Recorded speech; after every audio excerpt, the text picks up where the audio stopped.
আজকে কোনো ঝাঁঝালো স্প্রে নাই। আজকে দুঃশাসনের অবসান ঘটেছে, আজ ফ্যাসিবাদের অবসান ঘটেছে। যে ফ্যাসিবাদের কারণে তিলে তিলে মৃত্যুর দিকে ঠেলে দিয়েছে, তারপরও এই দেশটাকে তিনি ছেড়ে যাননি। বলেছে এই দেশটাই আমার শেষ আশ্রয়স্থল, এটাই আমার বাংলাদেশ। তাদেরকে, বিএনপি দলকে তার আদর্শ এবং চেতনা এবং ধর্মীয় মূল্যবোধকে যদি আমরা জাগ্রত করতে চাই, তাহলে তার আদর্শকে ধারণ করে আগামী দিনে রাজপথে থাকব, নির্বাচনে থাকব, গণতন্ত্র সমুন্নত করার জন্য যা যা করা দরকার সেই শপথ রেখে তার আত্মার মাগফিরাত কামনা করে আল্লাহ যেন তাকে জান্নাতবাসী করেন এবং আগামী দিনে আসাদ ভাইয়ের হাতকে শক্তিশালী করব, সেই শপথ রেখে আমি আমার কথা শেষ করছি। সবাইকে ধন্যবাদ।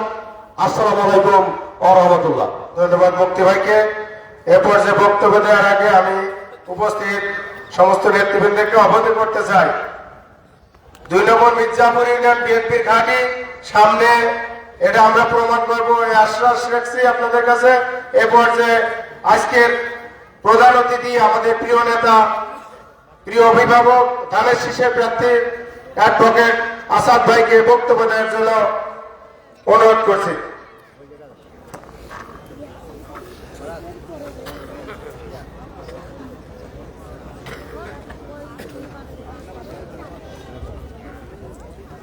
বিসমিল্লাহির রহমানির রহিম।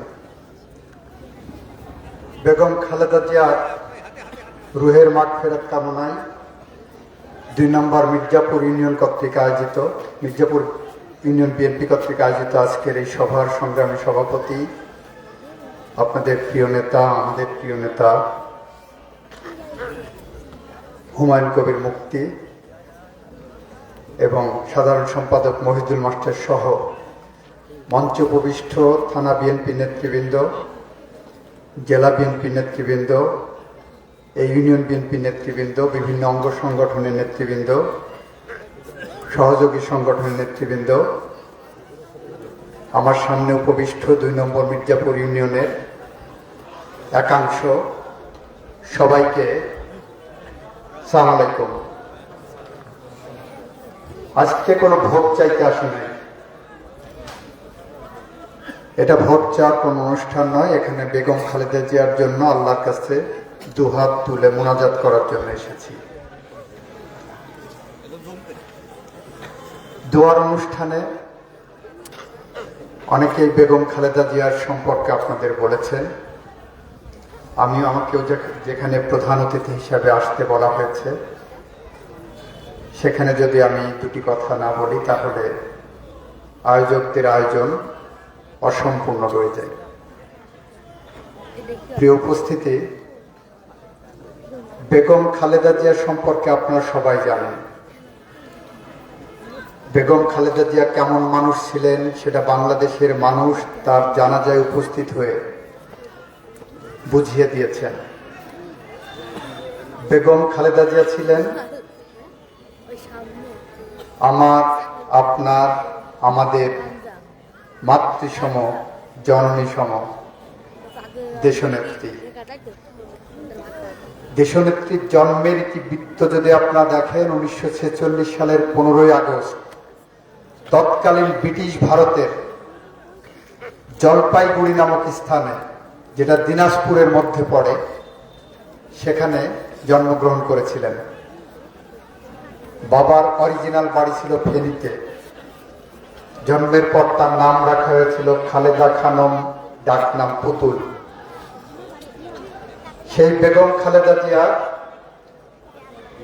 1960 সালে তৎকালীন সেনাবাহিনীর কর্মকর্তা লেফটেন্যান্ট জিয়াউর রহমানকে বিবাহ বন্ধনে আবদ্ধ করেন। এরপর থেকে শহীদ রাষ্ট্রপতি জিয়াউর রহমান এবং বেগম খালেদা জিয়া একে একে বাংলাদেশের মানুষকে দুই হাত তুলে, দুই হাত ভরে, আঁচল ভরে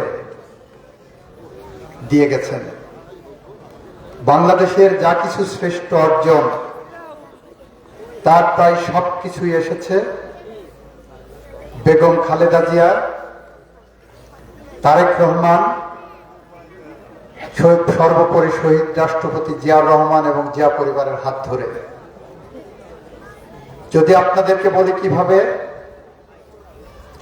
1971 সালে বাংলাদেশের মানুষ যখন অরক্ষিত ছিল, পাকিস্তানি হানাদার বাহিনী যখন বাংলাদেশের মানুষকে দিনের পর দিন হত্যা করছিল, বাংলাদেশের মানুষের গণতন্ত্র ছিল না, কথা বলার স্বাধীনতা ছিল না, যখন মিলিটারি ঢাকা বিশ্ববিদ্যালয় ক্যাম্পাসে ক্র্যাকডাউন করলো, সার্জেন্ট জহুরুল্লাহ হলে হত্যাযজ্ঞ চালানো শুরু করলো, তার আগ দিয়ে রাজনৈতিক নেতৃত্ব মুক্তিযুদ্ধ এবং বাংলাদেশের স্বাধীনতা ঘোষণা করতে যখন ব্যর্থ হচ্ছিল, ঠিক তখনই আমার আপনার প্রিয় নেতা শহীদ রাষ্ট্রপতি জিয়াউর রহমান, তৎকালীন মেজর জিয়া, চট্টগ্রামের কালুরঘাট বেতার কেন্দ্র থেকে বাংলাদেশের স্বাধীনতা ঘোষণা করেছিলেন। শহীদ রাষ্ট্রপতি জিয়াউর রহমান স্বাধীনতা ঘোষণার মধ্য দিয়ে প্রমাণ করেছিলেন এ দেশ আমাদের, এ দেশ বাংলাদেশ আমাদের। তিনি সম্মুখ সমরে থেকে স্ত্রীর নিকট দুই নাবালক সন্তানকে রেখে উনি যুদ্ধক্ষেত্রে আবির্ভূত হয়েছিলেন। বেগম খালেদা জিয়া দুই সন্তান সহ পাকিস্তান সেনাবাহিনীর কাছে বন্দী হয়েছিলেন। তারপরও শহীদ রাষ্ট্রপতি জিয়াউর রহমান কিংবা বেগম জিয়া বাংলাদেশের স্বাধীনতা সার্বভৌমত্বের প্রশ্নে কোনো আপোষ করেননি, নীতি নৈতিকতার প্রশ্নে কোনো আপোষ করেননি। দেশ স্বাধীন হলো, শহীদ রাষ্ট্রপতি জিয়াউর রহমান দেশে ফিরে, যুদ্ধের ময়দান থেকে ফিরে দেশ গঠনের জন্য সেনাবাহিনীর ব্যারাকে ফিরে গেলেন। এদিকে তৎকালীন রাজনৈতিক নেতৃত্ব বাংলাদেশের সকল রাজনৈতিক দল নিষিদ্ধ ঘোষণা করলো, এমনকি আওয়ামী লীগও নিষিদ্ধ হলো, একদলীয় শাসন ব্যবস্থা কায়েম হলো, বাকশাল গঠিত হলো, সংবাদপত্রের স্বাধীনতা হরণ করা হলো, বিচার বিভাগের স্বাধীনতা হরণ করা হলো, মানুষের কণ্ঠ রুদ্ধ করা হলো। এভাবে দেশ চালাতে যে ৭২ থেকে ৭৫ পর্যন্ত বাংলাদেশে অরাজক পরিস্থিতি তৈরি করা হলো, বাংলাদেশে দুর্ভিক্ষ এলো। আপনারা দেখেছেন খাদ্যের অভাবে মানুষ কিভাবে হাহাকার করেছে, আপনারা দেখেছেন বস্ত্রের অভাবে কিভাবে জাল পরে বাসন্তীদের দিন কেটেছে। এখানেই থেমে থাকেনি বন্ধুরা আমার। ৭২ থেকে ৭৫ পর্যন্ত ৩০,০০০-এর মতো জাসদের তরতাজা তরুণদেরকে হত্যা করা হয়েছিল।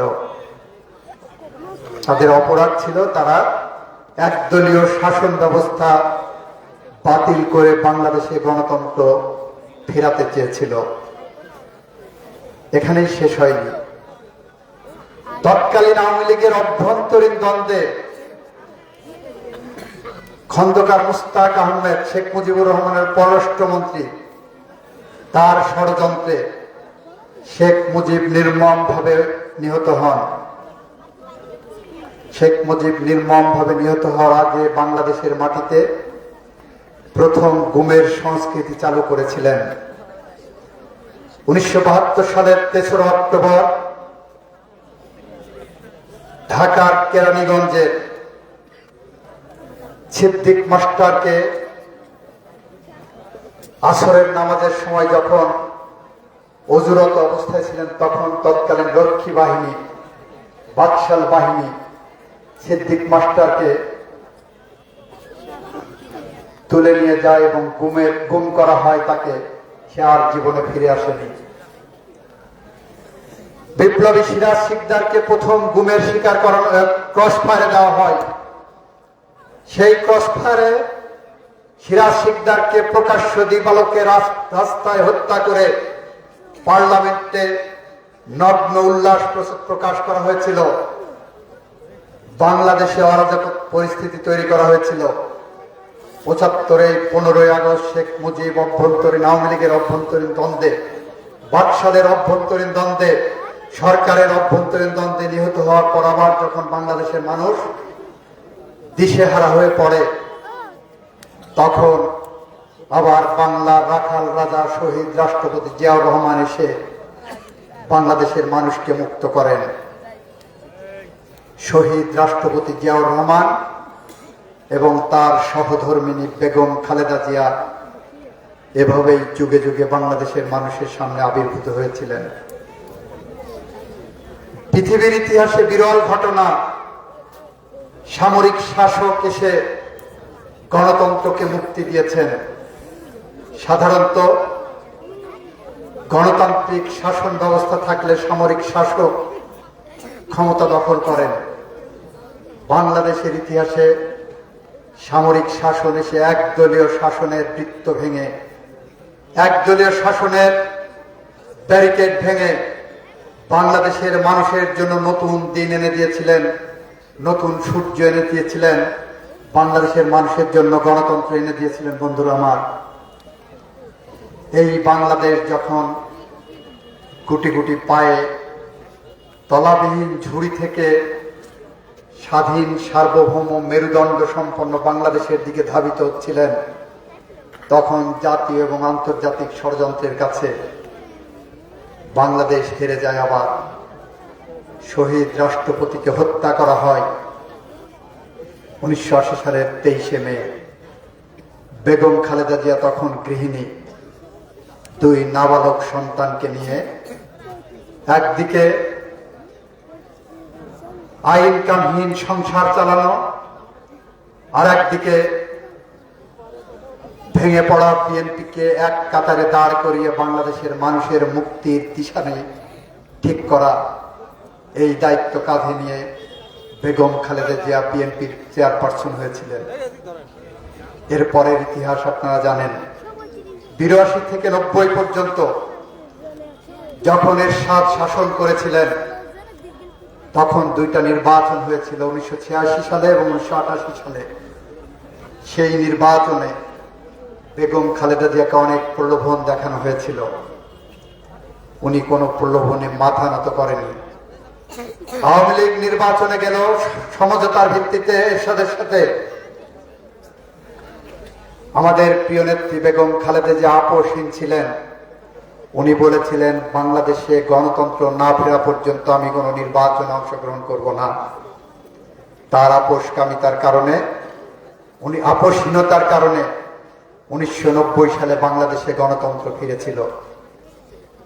এরশাদের পতন হলো 91 সালে। বাংলাদেশে প্রথমবারের মতো বেগম খালেদা জিয়া বাংলাদেশে নির্বাচিত প্রধানমন্ত্রী হলেন। এরপরের ইতিহাস জানেন।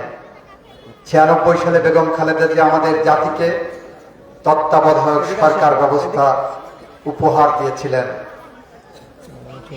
2001 সালে এসে আবার যখন ক্ষমতা আসলো, তখন বেগম খালেদা জিয়া বাংলাদেশের মুক্তিযোদ্ধাদের জন্য পৃথক মন্ত্রণালয় করলেন, শিক্ষায় সর্বোচ্চ বরাদ্দ দিলেন, চিকিৎসায় সর্বোচ্চ বরাদ্দ দিলেন, কৃষকের জন্য বিশেষ দৃষ্টি দিলেন। এভাবে বাংলাদেশের উন্নয়ন একের পর এক সমস্ত ক্ষেত্রে, কৃষকের উন্নয়ন, শ্রমিকের উন্নয়ন, বুভুক্ষ খেটে খাওয়া মানুষ, নিরন্ন মানুষ 2 বেলা খেতে পারার মতো আইন কামের পথ খুঁজে পেলেন। 2007 সালে আবার ষড়যন্ত্র করে বেগম খালেদা জিয়াকে ক্ষমতাচ্যুত করা হলো। বেগম খালেদা জিয়াকে ক্ষমতাচ্যুত করে যখন গৃহবন্দী করা হলো, শেখ হাসিনাকেও গৃহবন্দী করা হলো।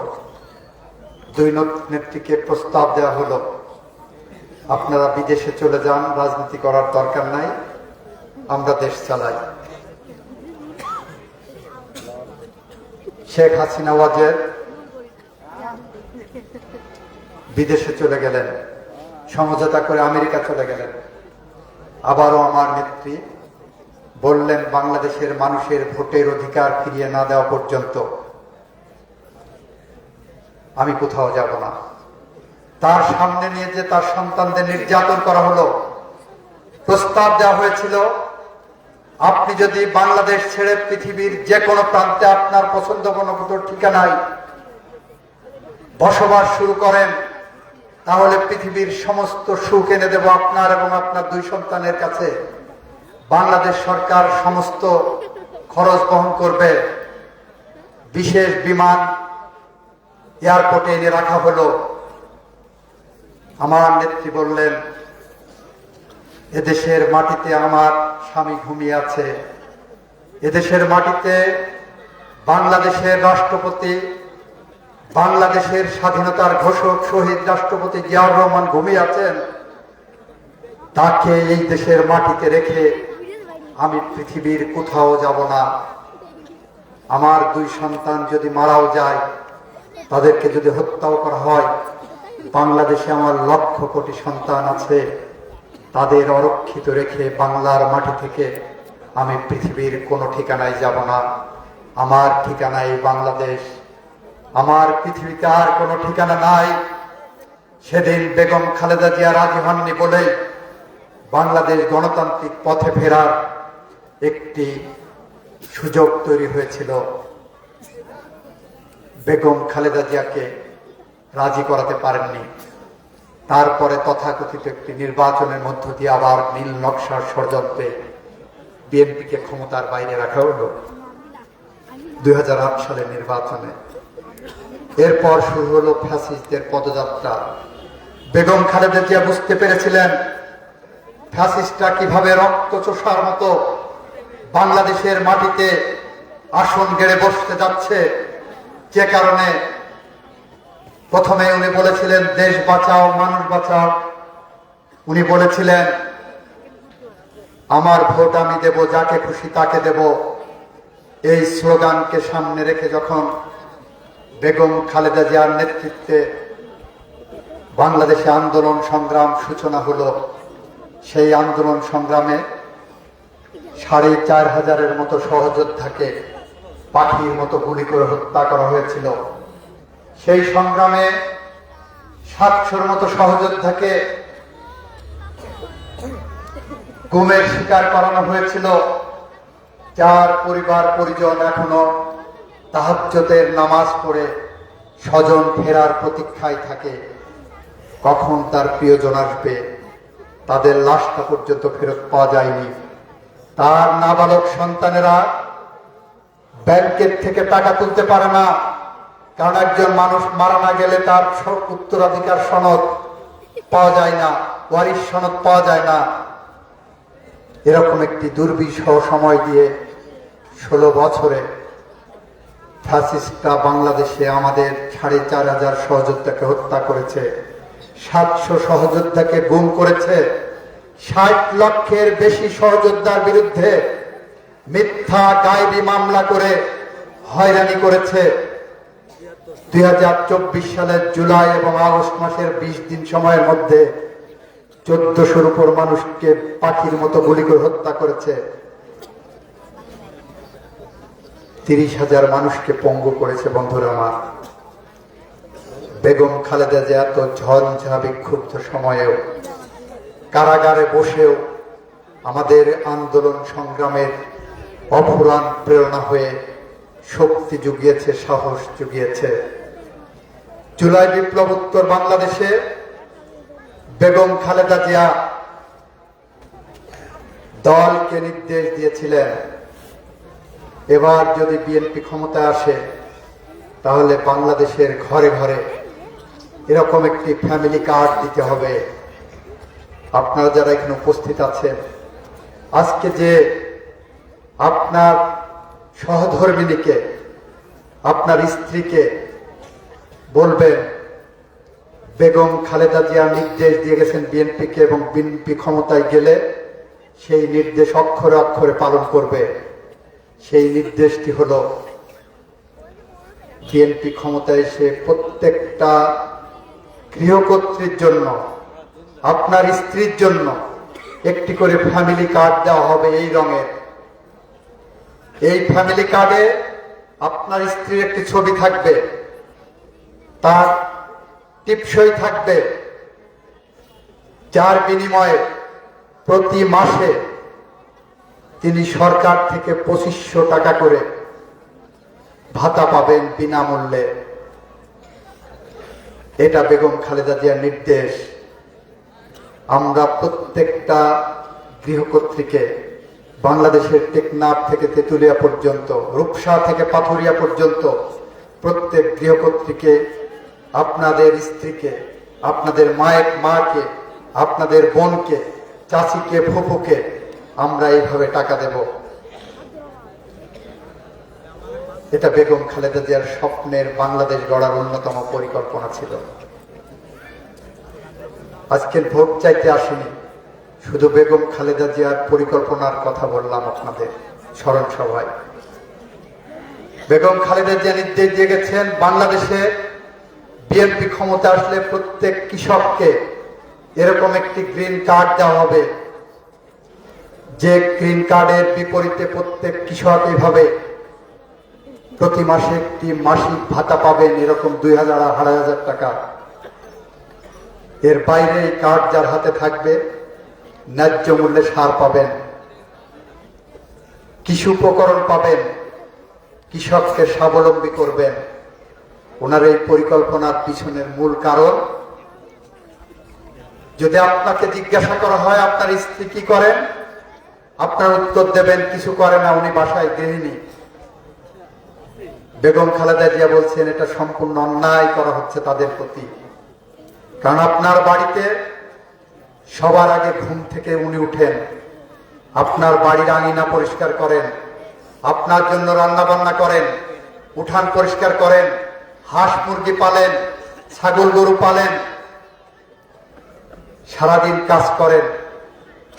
রাতের বেলায় আপনাকে খাইয়ে ঘুমাতে পাঠিয়ে, সন্তানদের ঘুমাতে পাঠিয়ে উনি খেয়ে তারপর ঘুমাতে যান।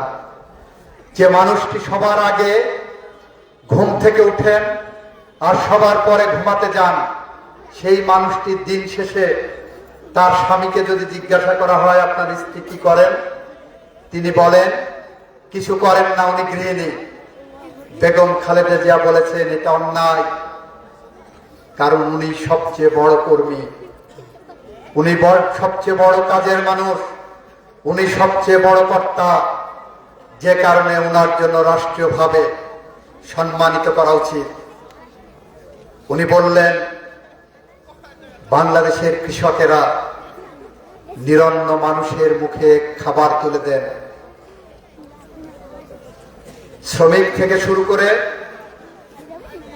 সর্বোচ্চ ধনী পর্যন্ত মুখে যে খাবারটা খান, যে ভাতটা খান, যে রুটিটা খান, যে পিঠাটা খান, যে আটাটা দেখেন, যে চালটা নাড়েন, যে ধানটা বিক্রি করেন, এই সব কিছু তৈরি করেন আমার কৃষক ভাইরা। তারপর বছর শেষে ফসল বিক্রি করতে যে হিসাব মিলাতে হয়, যে টাকা খরচ হয়েছে সেই টাকার ফসল উৎপাদন করতে পারলাম কিনা। বেগম খালেদা জিয়া বললেন এভাবে চলতে পারে না। বিএনপিকে নির্দেশ দিলেন এবার ক্ষমতায় আসলে কৃষকের জন্য কৃষক কার্ড করে দিতে হবে, যাতে করে কৃষক এই কার্ডের বিনিময়ে তার ন্যায্য অধিকার ফিরে পায়, প্রতি মাসে ভাতা পায়, সার পায় ন্যায্য মূল্যে, কৃষি উপকরণ পায় ন্যায্য মূল্যে। আপনারা প্রশ্ন করতে পারেন তাহলে এই টাকা আসবে কোথা থেকে? বন্ধুরা, এই কথা বলে আমার বক্তব্য শেষ করব, দোয়ার অনুষ্ঠান নামাজের আগে শেষ করব। এই দুইটা কাজ করতে বছরে সরকারের খরচ হবে বড়জোর 50,000 কোটি টাকা। সরকারের বছরে বাজেট প্রায় 7,00,000 কোটি টাকা। বিদেশি পত্রিকাগুলো রিপোর্ট করেছে গত 16 বছর সময়ে প্রতি বছর বাংলাদেশ থেকে অবৈধভাবে পাচার হয়ে এই কৃষকের টাকা, শ্রমিকের টাকা মেরে বিদেশে বেগমপাড়া ব্যাংক অ্যাকাউন্ট খুলেছে, বেগমপাড়া করেছে, সম্পদের পাহাড় গড়েছে ওই দুর্বৃত্তরা, যার পরিমাণ প্রতি বছরে 21 লক্ষ কোটি টাকা। প্রতি বছর যদি 21 লক্ষ কোটি টাকা আমার আপনার টাকা পাচার হয়ে বিদেশে যায়, সেই টাকাটা আমরা যদি আটকাতে পারি, তার থেকে 50,000 কোটি টাকা বা 1 লক্ষ কোটি টাকা আমার কৃষকের জন্য, আমার মা বোনের জন্য যদি বরাদ্দ করা যায়, তাহলে আমার কৃষকের মুখে হাসি থাকবে, আমার মা বোনের জন্য হাসি থাকবে। আমি যখন ভোট চাইতে আসব, আপনাদের কাছে আরো বেগম খালেদা জিয়ার স্বপ্নের বাংলাদেশ গড়ার পরিকল্পনার কথা বলবো, তারেক রহমানের স্বপ্নের বাংলাদেশ গড়ার পরিকল্পনার কথা বলবো। আমি আমার বক্তব্য আর দীর্ঘায়িত করছি না, শুধু এই কথা বলবো, বেগম খালেদা জিয়ার স্বপ্নের যে বাংলাদেশ, সেই বাংলাদেশের পথ ধরে আমরা হেঁটে চলেছি। সেই পথে আমরা আপনাদেরকে আমাদের পাশে চেয়েছি, সাথে চেয়েছি। আপনারা সেই পথে আমাদের পাশে, আমাদের সাথে থাকবেন, এই কথা বলে আমি আমার বক্তব্য শেষ করছি। খোদা হাফেজ। বাংলাদেশ জিন্দাবাদ। সবাইকে ধন্যবাদ। বেগম খালেদা জিয়া অমর হোক, শহীদ রাষ্ট্রপতি জিয়াউর রহমান অমর হোক, তারেক রহমান জিন্দাবাদ, বিএনপি জিন্দাবাদ। আসসালামু আলাইকুম। উপস্থিত নেতৃবৃন্দ, এখন আমাদের হুজুর দোয়া পরিচালনা করবেন। আপনারা ধৈর্য সহকারে যার যার জায়গায় বসে থাকবেন। এ পর্যায়ে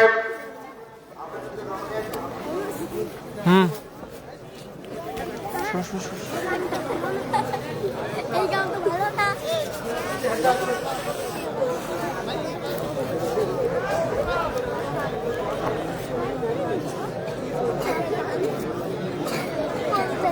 পর্যায়ে দোয়া পরিচালনা করার জন্য অনুরোধ করছি হাফেজ মোহাম্মদ হাফিজুর রহমান। হাফিজুর রহমান ভাইকে দোয়া পরিচালনা করার জন্য অনুরোধ করছি।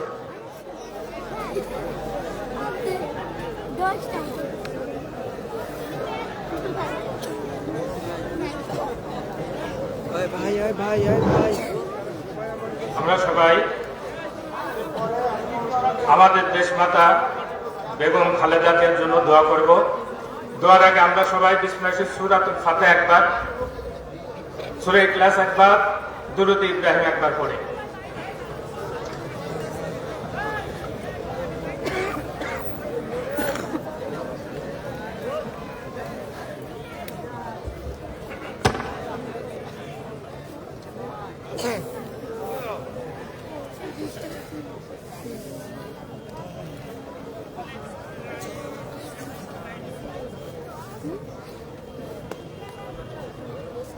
اللهم آمين اللهم آمين ربنا ظلمنا أنفسنا وإن لم تغفر لنا وترحمنا لنكونن من الخاسرين ربنا تقبل منا إنك أنت السميع العليم وتب علينا إنك أنت التواب الرحيم রব্বুল আলামিন। মাবুদ, আমরা কতিপয় গুনাহগার বান্দা, রব্বুল আলামিন, আজকে 2 নম্বর মির্জাপুর ইউনিয়ন সরিয়ার বিল বাজার হাই স্কুল মাঠে রব্বুল আলামিন হাজার হাজার মানুষকে নিয়ে, রব্বুল আলামিন বিএনপির নেতৃবৃন্দদেরকে নিয়ে, রব্বুল আলামিন আমাদের প্রধান অতিথি জনাব মোহাম্মদ আসাদুজ্জামান অ্যাডভোকেট সাহেব উপস্থিত রয়েছেন। তাকে সঙ্গে নিয়ে আপনার শাহী দরবারে আমরা দোকানে করে হাত উত্তোলন করেছি।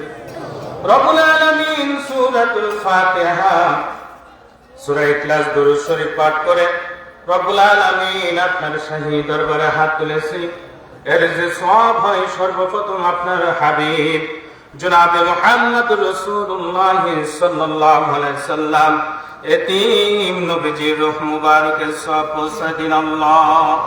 নবীজির সাহাবী তাবিন তাবে তাবিন আইমে মুস্তাহিদিন মা খাতুনে জান্নাত বাবা আদম সাল্লাল্লাহু আলাইহি সাল্লাম থেকে আমাদের নবী জনাবে মুহাম্মদ রাসূলুল্লাহ সাল্লাল্লাহু আলাইহি সাল্লাম পর্যন্ত যত নবী রাসূল মুমিন মুমিনাত মুসলিমিন মুসলিমাত যারা চলে গেছেন সকলের আরওয়াহ মুবারকের সওয়াব পৌঁছে দিন আল্লাহ।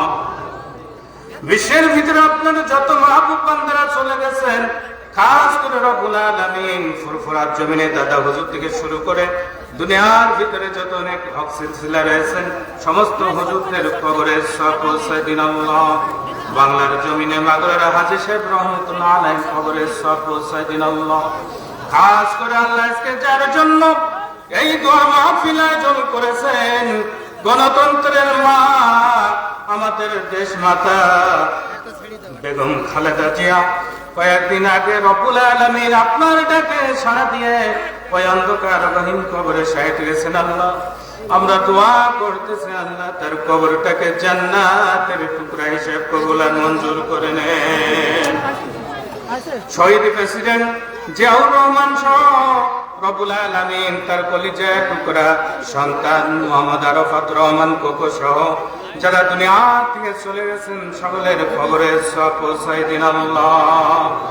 রব্বুল আলামিন খাস করে দোয়া করি রব্বুল আলামিন শহীদ প্রেসিডেন্ট জিয়াউর রহমানের কলিজার টুকরা সন্তান আমাদের দেশ নেত্রী দেশ মাতা বেগম খালেদা জিয়ার কলিজার টুকরা সন্তান জনাব মোহাম্মদ তারেকুর রহমান রব্বুল আলামিন তার উপরে আপনার খাস রহমত নাজিল করে দেন।